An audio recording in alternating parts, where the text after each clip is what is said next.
Free Palestine from the river to the sea, I do not quote. Palestine will be free from the river to the sea.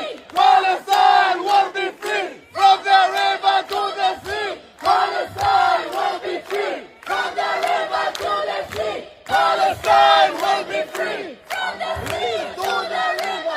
From the river to the sea എന്ന മുദ്രാവാക്യം post ചെയ്യുന്നവരുടെയും share ചെയ്യുന്നവരുടെയും പൗരത്വം റദ്ദു ചെയ്യുമെന്ന മുന്നറിയിപ്പുമായി German federal ആഭ്യന്തര മന്ത്രാലയം.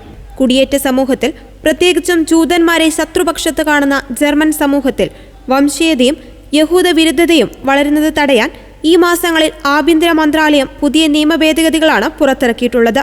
നിങ്ങൾ ഞങ്ങളുടെ മൂല്യങ്ങൾ പങ്കിടുന്നില്ലെങ്കിൽ നിങ്ങൾക്ക് ഒരു ജർമ്മൻ പാസ്പോർട്ട് ലഭിക്കില്ല. ഞങ്ങളിവിടെ ഒരു ക്രിസ്റ്റൽ ക്ലിയർ റെഡ് ലൈൻ വരച്ചിട്ടുണ്ടെന്ന് ആഭ്യന്തരമന്ത്രി നാൻസി ഫേസർ കുടിയേറ്റക്കാരോട് പ്രതികരിച്ചു. ഭൂമിശാസ്ത്രപരമായി ജോർദാൻ നദിക്കും മെഡിറ്ററേനിയൻ കടലിനും ഇടയിലുള്ള പ്രദേശത്തെ പരാമർശിക്കുന്ന ഒരു രാഷ്ട്രീയ പദമാണ് from the river to the sea. നിലവിൽ ഇസ്രായേൽ ഉൾക്കൊള്ളുന്ന പ്രദേശമാണിത്.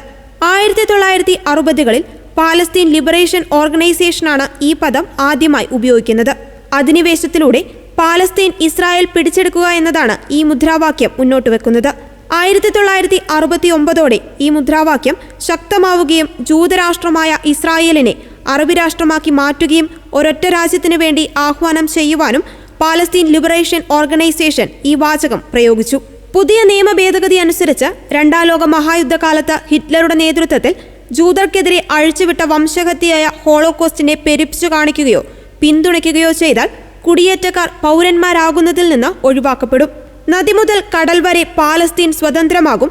നമുക്ക് ടെൽ അവീവിലേക്ക് പോകാം. ഇസ്രായേലിന്റെ മരണം, ഇസ്രായേൽ ശിശു കൊലപാതകി തുടങ്ങിയ നിരോധിത മുദ്രാവാക്യങ്ങൾ ഈ പുതുക്കിയ നിയമത്തിൽ നിരോധിത മുദ്രാവാക്യങ്ങളുടെ പട്ടികയിൽ ഉൾപ്പെടുത്തിയിട്ടുണ്ട്.